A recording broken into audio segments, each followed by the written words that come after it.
Dios le bendiga, amados hermanos. Gracias a Dios por su amor y misericordia. Hoy continuamos con el estudio del templo de Dios en la Biblia. Amén. Le aconsejo a los otros hermanos que están para atrás para que puedan visualizar mejor las diapositivas. Si quieren, no, eso no es obligado, pero se lo recomiendo yo. Entonces, bueno, vamos a empezar. Recuerden que estamos en la continuación. Creo que esa no es... sí. Quedamos y voy a hacer un pequeño resumen. Recuerden que Dios trató con Moisés, ¿verdad? Dios pidió perdón, que fuese levantado un santuario para él. Y hablamos, ¿verdad?, que en esas cosas Dios siempre es el que dirige, Dios es el que tiene la iniciativa. Y en este caso direccionó a Moisés a que le guiara al pueblo para levantar el tabernáculo. En eso también explicamos que cuando Dios direcciona, Dios da la visión. Y leímos en la Biblia que Dios le mostró cómo iba a ser el modelo que iban a construir el tabernáculo. Y explicamos que Dios siempre da la visión al líder. Y también, ¿verdad? También direccionó sobre todo el sostenimiento, el costo y los materiales también. La siguiente, por favor. También mencionamos que la participación del pueblo fue importante. Así que en toda obra, Dios siempre, y lo expliqué la semana pasada, necesita de que los creyentes también participen de su obra. Y una de las formas de participar en su obra tiene que ver con las ofrendas voluntarias, ofrendas que vamos a dar por amor a la hora de levantar un santuario para adorar a Dios. Y también se necesita las habilidades, los talentos y los dones de los creyentes para la obra del Señor. Y lo importante de todo esto es la concreción de la obra. Y el pueblo de Israel, a pesar de las dificultades, ellos continuaron y trabajaron motivado a una palabra de Dios, y ellos levantaron el tabernáculo. Y leímos que dice: así fue acabada toda la obra del tabernáculo de reunión, e hicieron los hijos de Israel como Jehová lo había mandado a Moisés, así lo hicieron. Es decir, que fueron obedientes lo que Moisés les dijo y lo que Dios le dijo a Moisés. Siguiente. Y vio Moisés toda la obra, y aquí que la habían hecho como Jehová había mandado, y los bendijo. Así que podemos ver cómo quedó el tabernáculo. Esto es una representación, un modelo de cómo era el tabernáculo en el Antiguo Testamento. Recuerde que hablamos cómo fue el desarrollo desde Génesis, desde los primeros días, cómo era la adoración en el Antiguo Testamento. Hablamos que ellos adoraban a través de altar de tierra, altar de piedra, y así Dios los fue llevando en el tiempo hasta que subieron a un nuevo nivel de fe, y Dios los llevó a levantar un santuario para él. Ahí mismo el versículo dice: y harán un santuario para mí, y habitaré en medio de ellos. Así que Dios le cumplió eso, la promesa, y levantaron el tabernáculo. Así que podemos ver el desarrollo, que ellos subieron de nivel, de poder. Y lo interesante es que todo este tabernáculo tiene algunas enseñanzas importantes. Y eso es algo lo que Dios quería con el pueblo de Israel. Pero vamos a continuar y vamos a hablar primeramente cuál era el propósito del tabernáculo. Y lo primero que vemos es proporcionar un lugar donde Dios mora entre su pueblo, como lo mencioné anteriormente. Dios le dijo que iba a morar en medio de ellos.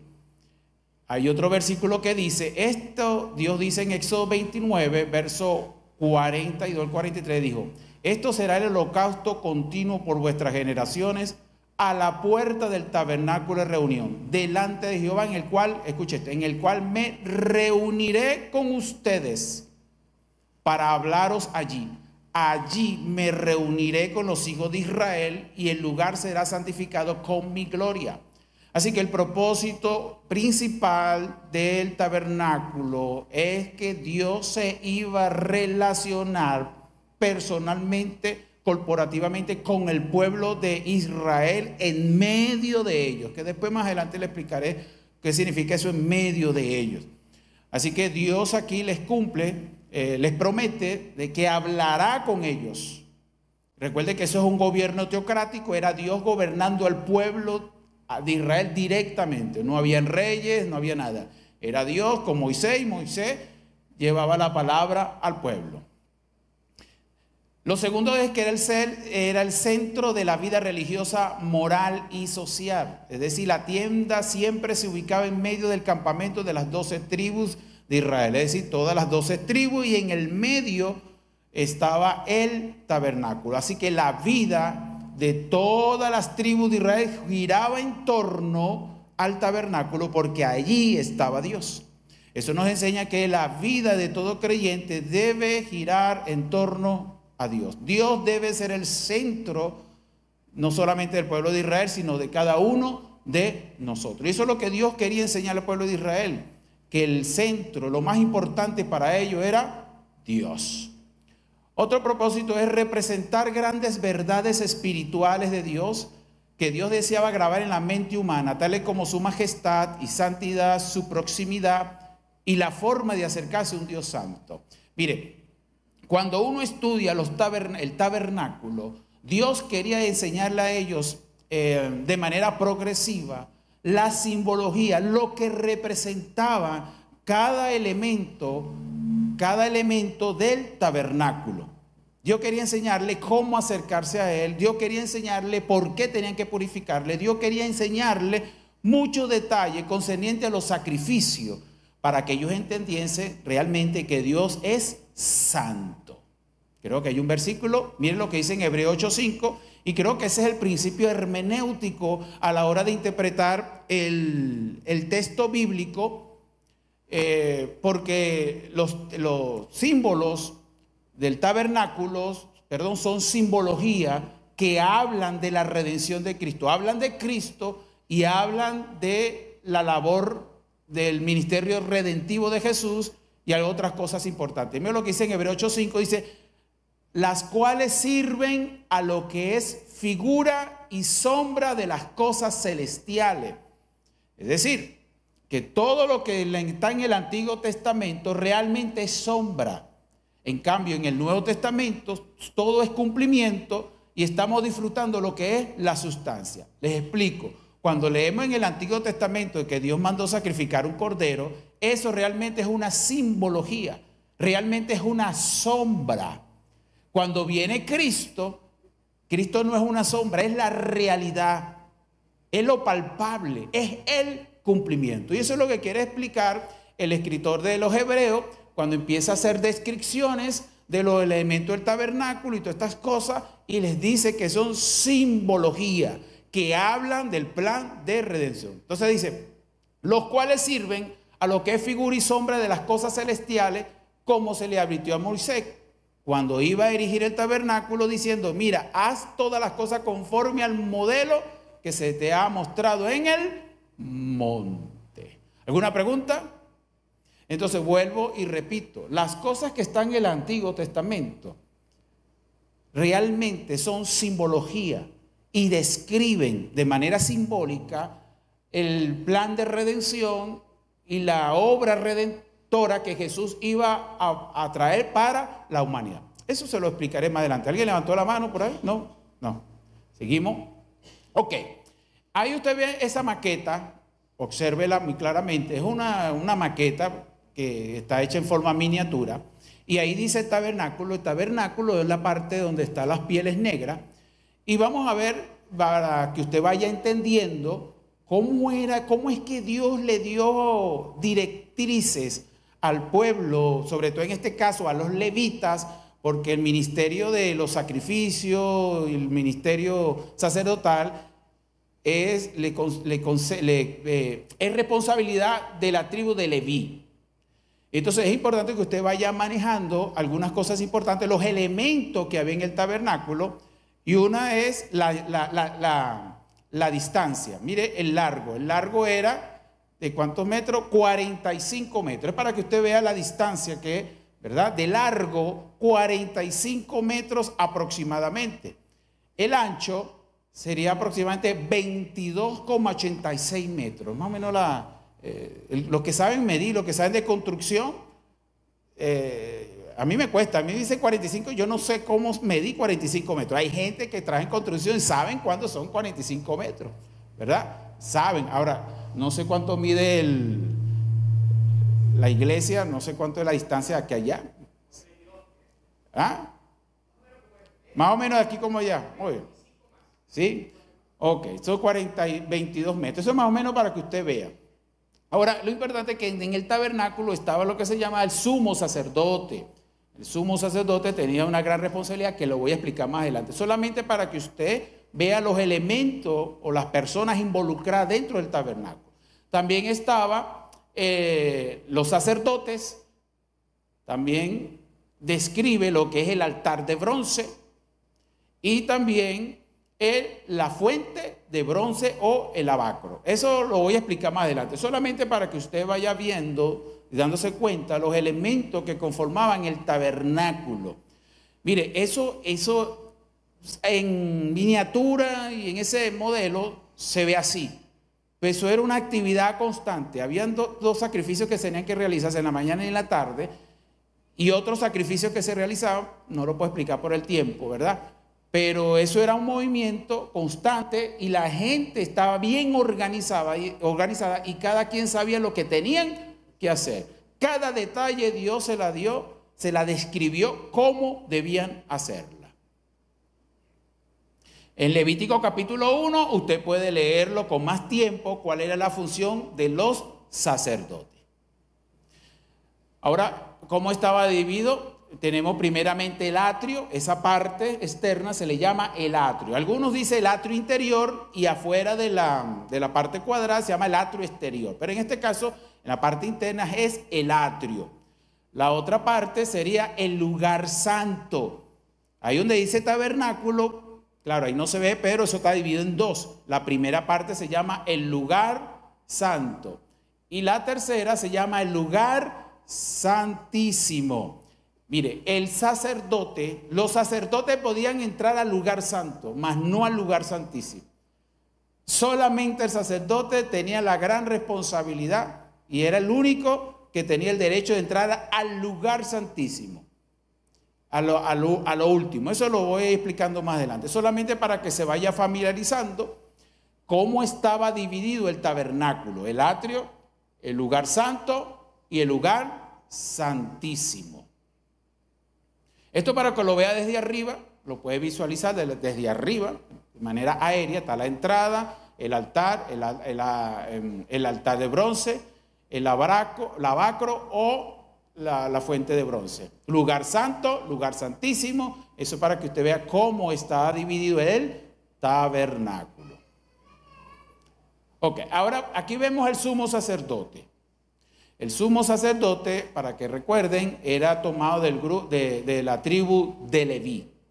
Era un ministerio importante que era por herencia, Entonces, esto es más o menos la gráfica de la vestimenta del sumo sacerdote. Cada detalle, Dios le dio descripciones a Moisés, a cada uno de ellos. Lo primero que vemos es lo que se llama, por favor, la siguiente, la mitra. Cuando hablamos de la mitra, es todo el turbante, está en la parte de la cabeza, y a la parte del frente está una lámina de oro. Y en esa lámina de oro está la expresión que dice santidad a Jehová. Santidad a Jehová. Una lámina de oro en la frente del sumo sacerdote, como diciéndole a la gente o al pueblo: sé santo porque yo soy santo. Dios dijo en su palabra al pueblo de Israel: sé santo porque yo soy santo. Santidad a Jehová. Por ahí hay un celular, vamos a esperar que lo apaguen. Vamos a esperar que lo apaguen. ¿Ya lo apagaron? Muy bien. Vamos a la siguiente. Tenemos aquí lo que se llama unas piedras de ónice. Es interesante que Dios ordenó que en los hombros el sumo sacerdote tuviese 2 piedras de ónice y con cada una de esas piedras iban a colocar los nombres de las tribus de Israel. Es decir, en una las 6 tribus y en la otra las otras 6 tribus. como diciendo que el sumo sacerdote tenía la responsabilidad de llevar sobre sus hombros en representación de todo el pueblo, porque él representaba el pueblo. Piedra de ónice. Lo otro es el efod. El efod son piedras preciosas y en cada una de esas piedras están los nombres de cada una de las tribus de Israel. Él los tenía en el pecho. Así que cuando él entraba al lugar santo, al lugar santísimo, con esa vestimenta, estaba representando a todo el pueblo de Israel. Ya la gran responsabilidad. También él tenía dos piedras que se llama el Urín y el Tumín. Lo cargaba al lado del corazón, ahí porque no se puede colocar, pero lo cargaba al lado de su corazón y el pueblo consultaba, le pedía consulta a Jehová y con esas dos piedras Dios le daba respuesta. Nadie hasta el día de hoy sabe cómo estaban identificadas esas piedras. No hay ninguna evidencia arqueológica ni nada. Pero lo interesante es que cada uno de esos nombres de Israel estaba incrustada, hermosamente adornada y incrustada en cuadro de oro. El efod, la cadena que guindaba el efod, era de oro también. Vamos a otra descripción. Tenía unas campanillas.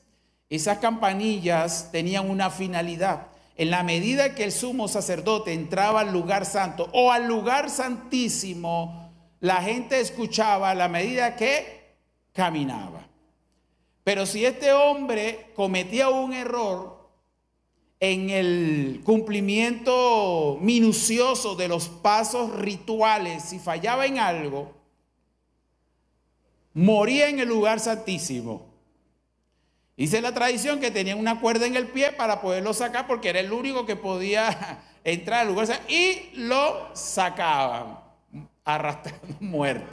Vean lo delicado para la antigüedad, lo que era adorar a Dios en el tiempo de la ley, en la dispensación de gracia. A Dios que estamos en la dispensación de la gracia.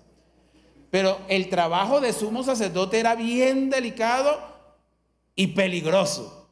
Peligroso si él arriesgaba la vida descuidando la adoración a Dios. Puse ese ejemplo donde hice esa campanilla en forma redonda porque la arqueología hace unos años acaban de descubrir cuál era la campanilla que usaban los sumos sacerdotes y dicen que es esa forma. Y ahora el Instituto del Templo de Jerusalén tienen ya el modelo para hacer campanilla para las vestimentas del sumo sacerdote. Entonces ese es el modelo, según la arqueología de Jerusalén, era la que cargaba el sumo sacerdote en sus vestimentas. ¿Alguna pregunta? Interesante, ¿verdad? Muy bien. Vamos a la siguiente. Bueno, vamos a ver algunas funciones del sumo sacerdote. El sumo sacerdote era el líder religioso supremo de los israelitas. Era descendiente de Aarón. Todos eran descendientes porque el cargo se heredaba. ¿Ok? Era por herencia. El sumo sacerdote tenía que ser íntegro físicamente, sin defecto físico y santo en su conducta. Es decir, tenía que ser intachable. Uno de los roles era supervisar la responsabilidad de todos los sacerdotes subordinados, es decir, él los supervisaba. Él servía de mediador entre Dios y los hombres. El término sacerdote significa puente, puente. Era mediador, ¿verdad? Dice, el sumo sacerdote tenía que ofrecer un sacrificio por sus pecados y por los del pueblo. Por eso es que habla que es mediador. Cuando se celebraba la fiesta del día de expiación, él venía y ofrecía sacrificio primeramente por sus pecados y ofrecía sacrificio por los pecados del pueblo. Así que cuando él entraba al lugar santísimo con la sangre del chivo expiatorio, entraba en representación del pueblo para que Dios perdonara a todo el pueblo, valga la redundancia. Solo podía entrar al lugar santísimo una vez al año. Una vez al año. El lugar santísimo, que más adelante lo explico con más detalle, era el lugar donde estaba el arca del testimonio. Que después vamos a hablar de eso. Solo el sumo sacerdote podía llevar el urín y el tumín, que eran dos piedras como le dije al principio. Dice, el pueblo hebreo acudía al sumo sacerdote para conocer la voluntad de Dios. Puede leerlo en número 27-21, usted lo anota y en su casa. Eran dos piedras, la gente venía, los reyes, podemos entrar en batalla con los cananeos, el sumo sacerdote tomaba las piedras, Dios intervenía en eso y le daba la respuesta. Y si usted lo busca, usted se da cuenta que hubo parte donde Dios le dijo, vayan a la batalla, y otras partes que no. ¿Okay? Al entender el papel del sumo sacerdote, podemos comprender mejor el sacerdocio de Cristo, ofreciéndose a sí mismo por nuestros pecados una vez por todas. Así que el sumo sacerdote, ahora vamos a la simbología, lo que representa. Realmente el sumo sacerdote simboliza al sacerdocio de Cristo, aunque el sumo sacerdocio de Cristo es superior a los sumos sacerdotes del Antiguo Testamento. Así que el sumo sacerdocio realmente en el Antiguo Testamento, lo que le decía al pueblo es que se necesitaba un sumo sacerdote perfecto que no tuviese pecado y que no muriera nunca. Por supuesto, eso se reveló después cuando vino nuestro Señor Jesucristo y trajo una nueva revelación para el pueblo de Israel y para la iglesia. Mire lo que dice el escritor de Hebreos capítulo 4, versos 14 y 16. Dice, por lo tanto, teniendo un gran sumo sacerdote que traspasó los cielos, Jesús, el Hijo de Dios, retengamos nuestra profesión, porque no tenemos un sumo sacerdote que no pueda compadecerse de nuestras debilidades, sino uno que fue tentado en todo según nuestra semejanza, pero sin pecado. Acerquémonos pues confiadamente al trono de la gracia para alcanzar misericordia y hallar gracia para el oportuno socorro. Así que nuestro Señor Jesucristo murió por nosotros, derramó su sangre y como sumo sacerdote entró al lugar santísimo, pero no de un tabernáculo aquí en la tierra, entró al tabernáculo celestial y está ya en el cielo intercediendo hasta el día de hoy por ti y por mí.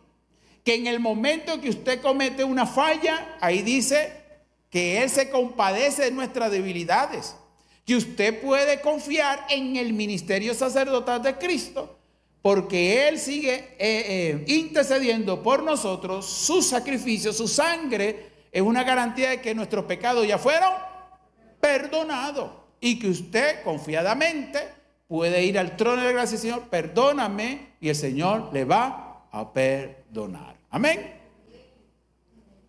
Mire como dice en Hebreos 7, 26, 28, dice, porque tal sumo sacerdote, hablando de Jesús, nos convenía santo, inocente, sin mancha, apartado de los pecadores y hecho más sublime que los cielos, es decir, que es Dios, que no tiene necesidad de cada día, como aquellos sumos sacerdotes, de ofrecer primero sacrificio por sus propios pecados y luego por los del pueblo, porque esto lo hizo una vez para siempre, ofreciéndose a sí mismo, porque la ley constituye sumo sacerdote a débiles hombres, pero la palabra del juramento posterior a la ley, al Hijo, hecho perfecto para siempre. Amén. Entonces hay una gran diferencia entre la dispensación de la ley, que eso eran sumos sacerdotes débiles pecadores que tenían que ofrecer sacrificio por su propio pecado. Ahora en la dispensación de la gracia tenemos sumo sacerdote santo, perfecto, que es Dios y no tiene que ofrecer sacrificio por sus pecados porque nunca pecó. Amén. Esa es la diferencia que tenemos que ver. Muy bien. Ahora, los sacerdotes levitas, como usted puede ver, más o menos esa era la vestimenta. Y en la parte de abajo donde dice sacerdotes en la actualidad, realmente esos son sacerdotes que son descendientes levitas, que están ensayando para el templo que quieren construir en Jerusalén. Esos son levitas, ellos están ensayando, usted lo puede buscar en internet, y más o menos ellos muestran ahí cómo son las vestimentas de los levitas. Ahora, es importante que la función de los levitas en el tabernáculo hay que verlo de esta manera. Mire, los levitas estaban divididos en 3 grupos familiares. Estaban los coatitas, los gersonitas y los meraritas. Esos eran descendientes de Gerson, Merarí y Coat. Eran familias levitas. De ahí Dios dio responsabilidad a cada familia de los levitas, de la familia de los levitas, cómo iban a manejar el ministerio levítico, el ministerio sacerdotal de los sacrificios del tabernáculo. Cada detalle. Vea que Dios es un Dios de orden, un Dios ordenado, un Dios que sabe organizar bien el servicio que se le debe dar a Dios. Así que vamos a ver cuál es la función de los coatitas. La responsabilidad de los coatitas en concerniente al tabernáculo. Porque déjeme decirle algo, el tabernáculo que usted lo ve ahí en el desierto, cuando ellos tenían que partir a otra zona donde Dios los llevaba, porque dice la Biblia que ellos duraron 40 años en el desierto, pero no que que estuvieron estáticos ahí, ellos se movían. Y cuando Dios daba la orden, todas las familias de los levitas se organizaban y empezaban a desarmar nuevamente el tabernáculo para que se armara nuevamente. Pero ¿quién eran responsables? En este caso los coatitas. Mire la responsabilidad. Dice, tenían la responsabilidad de movilizar los siguientes muebles: el arca del testimonio, la mesa de los panes de la proposición, el candelabro y el altar de oro. Esa era la responsabilidad de ellos. Más nada. Cuando Dios ordenaba mover el tabernáculo, ellos ya sabían cuál era su función. Otra familia de los levitas no podían hacer esa obra. Por eso cuando usted ve en la Biblia, cuando uno de los fieles de David, se me olvidó el nombre, que tocó el arca del testimonio porque se iba a caer y él quiso detener para no se cayera y murió. Porque Dios cumple su palabra, pues, ¿verdad? Y era en el tiempo de la ley y ellos prometieron obedecer los mandamientos y si violan los mandamientos, la muerte. Así era la ley. ¿Ve? Entonces, mire, los coatitas tenían esa responsabilidad. Ahora veamos los gersonitas. Los gersonitas tenían la responsabilidad y eran los responsables del traslado de todo el cortinaje y de las diferentes partes que constituían el techo del santuario. Es decir, ellos se encargaban de las cortinas, de las pieles. Era el ministerio que tiene nuestra hermana, ¿verdad? Sí. Entonces, vea la responsabilidad. Ellos estaban encargados de eso. ¿Verdad? Tenían la responsabilidad, lo que eran las telas, las cortinas y todo eso. Después tenemos la responsabilidad de los meraritas. Los meraritas tenían la responsabilidad, estaban encargados del traslado de transportar la estructura metálica del santuario. Travesaños, postes, bases y estacas y cuerda. Esa era la parte obrera, la parte de la parte fuerte, ¿verdad? De las estructuras. Entonces vea que Dios tenía todo bien organizado. Dios hace eso aún en nuestra iglesia. Todo santuario, toda iglesia, Dios escogió personas y la estableció de acuerdo a sus dones y talentos para servicio a Dios. ¿Ven? Entonces, esto así es que estaban organizados ellos. Entonces, cuando Dios decía, es hora de partir, vámonos a tal lugar, ¡pum! Cada quien con su función. Muy bien. Ok, ahora vamos a empezar a entrar al tabernáculo. Y lo primero que nos encontramos es con la puerta. Primeramente, la puerta. Los estudiosos, la tradición dice que esa puerta le llamaban el camino. Le llamaban el camino. Ahora, si hablamos de simbología, Cristo es el camino. ¿Qué dijo Jesús? Yo soy el camino. Para llegar a la presencia del Padre, tenemos que ir por el camino, Jesús. Ahora nos vamos a dar cuenta que cada detalle del tabernáculo representaba algo. Habla de Cristo, habla de su obra redentora. Entonces, así es más o menos la descripción de la puerta del tabernáculo. Dice, y para la puerta del atrio habrá una cortina de 20 codos de azul, púrpura y carmesí y lino torcido, de obra de recamador, sus columnas 4 con sus 4 basas. Era una columna, en la parte de arriba, las tapas que usted ve ahí eran de plata, las de abajo eran de bronce, eran 4 columnas. Ahora, ¿qué representaban esas columnas? Mire, algunos estudiosos dicen que esas 4 columnas representan los 4 evangelios y cada color representa algún aspecto de Jesucristo. Por ejemplo, el azul habla de que Jesús es Dios, habla del cielo y ponen el evangelio de San Juan.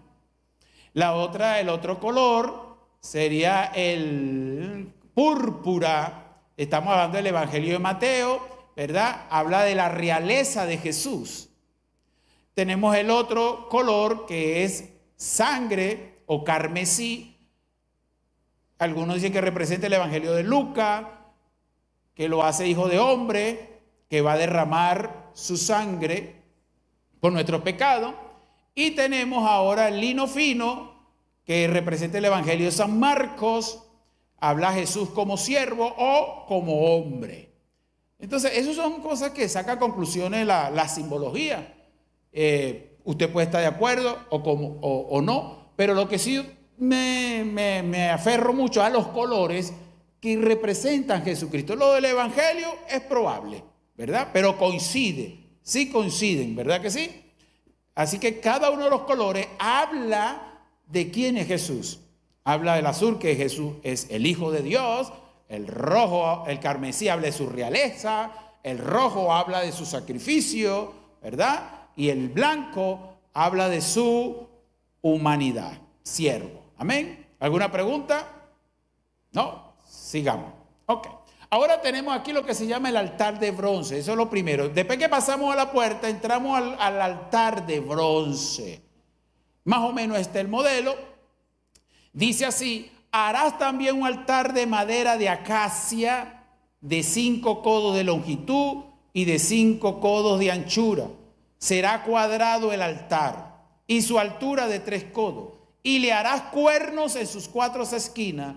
Los cuernos serán parte del mismo y lo cubrirá de bronce. Imagínense eso todo de madera y cubierto de bronce. Ahora, la altura era de 1,35 metros, la altura, y el largo y el ancho eran de 2,30 metros. Es interesante que es ahí en ese lugar donde se hacían todos los sacrificios.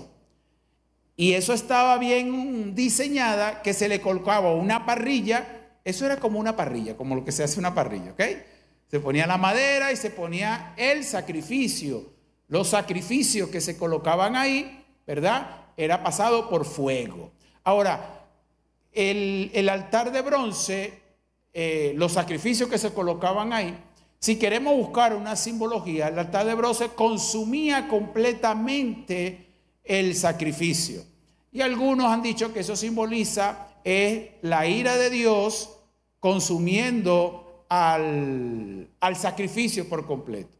Y que simboliza el sacrificio que Cristo hizo por nosotros. Sobre todo el holocausto. El holocausto es uno de los sacrificios donde era consumido en fuego por completo, haciendo referencia al sacrificio que Cristo hizo por la humanidad.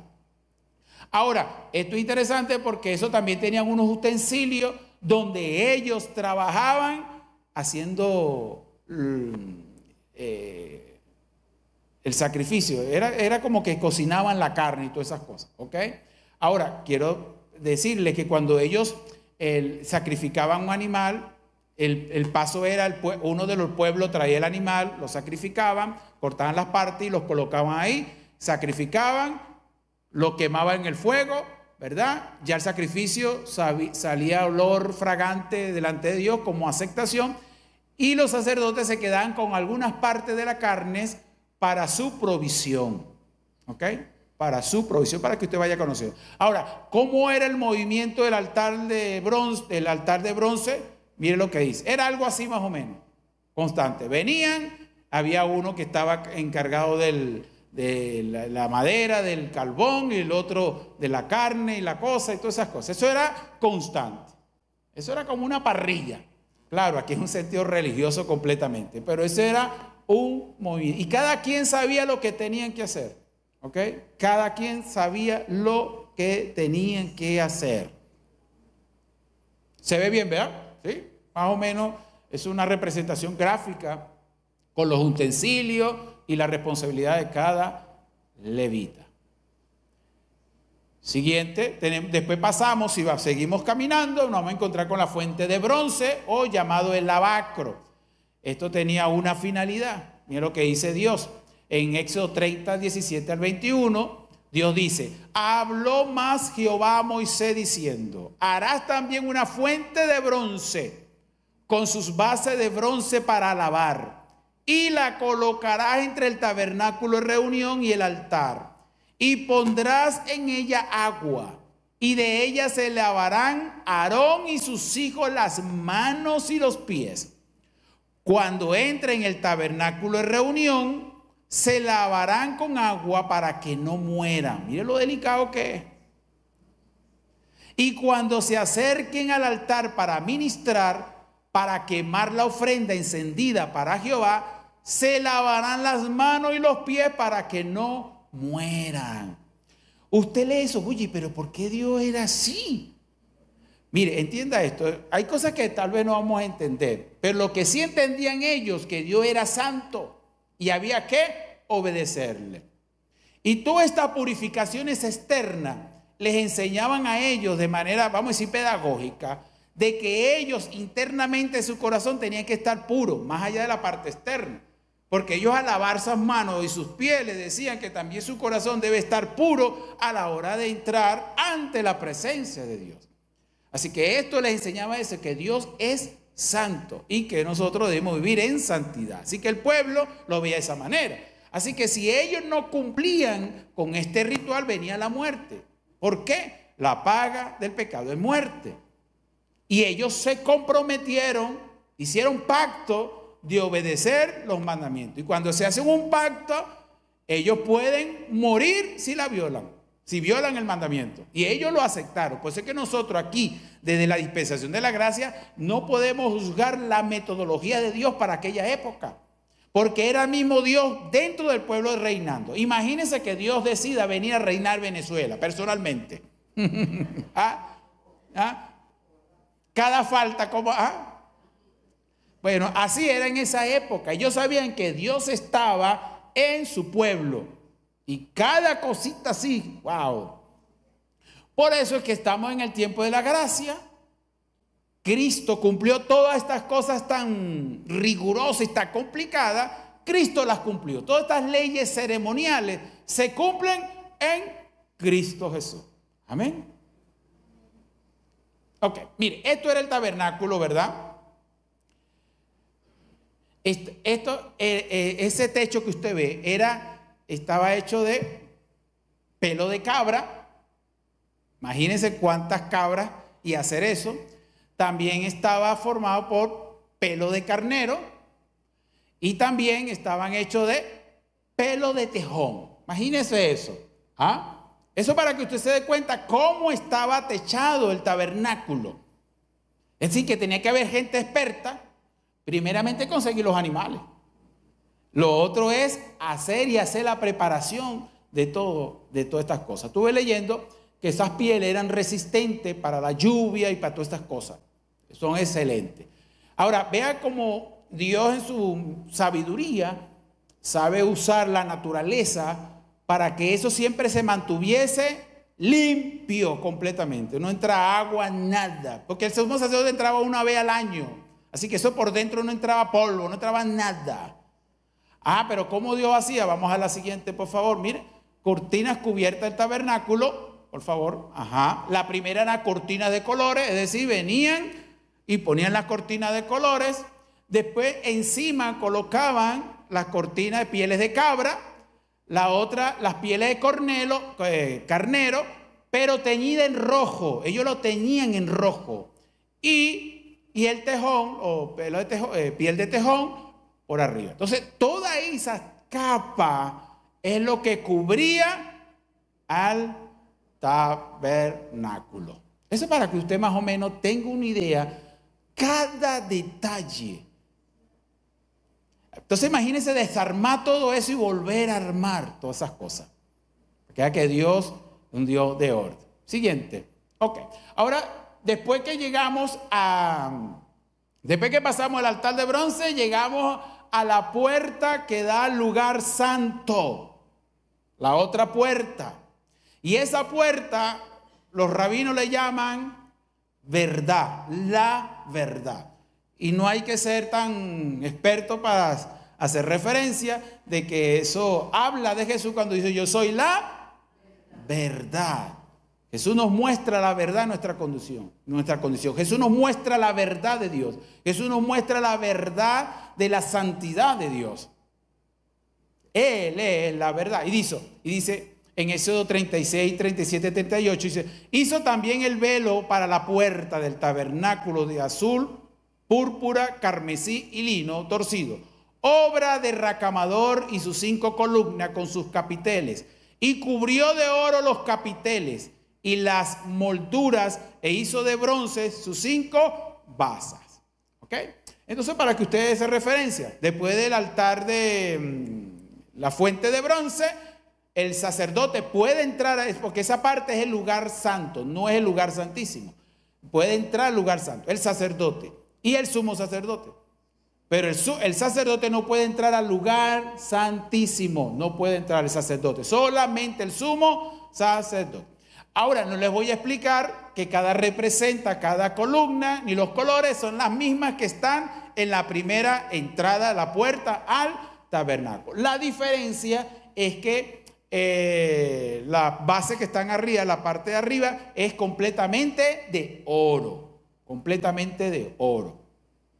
Ahora viendo el tabernáculo de esta manera, ¿verdad? Usted puede observar, aquí está arriba, dice lugar santo, después que se entra a la puerta, y después tenemos el lugar santísimo donde está el arca del testimonio. Ahora, ¿qué hay en el lugar santo? Tenemos los panes de la proposición, o los panes del rostro también se le llama. Son 12 panes que los sumos sacerdotes tenían que poner semanalmente en ese lugar, y solamente los sacerdotes podían comer de ese pan. Después yo explicaré algunas cosas. Tenemos el candelabro de oro puro, y también tenemos el altar de incienso, que también era de oro, y tenemos el arca del testimonio. Ahora, algo interesante. Las paredes estaban formadas de madera de acacia, eran tablas, pero cubierto de oro. Era oro puro, cubierto de oro. Entonces imagínense cómo sería el tabernáculo realmente cuando usted entraba, ¿verdad? Entonces todo eso lo que expresa es la divinidad de Dios, la realeza de Dios, todas esas cosas. Todas esas cosas, amén. Tenemos el velo, ¿verdad? Que faltó el velo que separa del lugar santo al lugar santísimo. Todas estas descripciones son muy semejantes al templo de Salomón, que más adelante lo vamos a ver. ¿Ven? Continuará.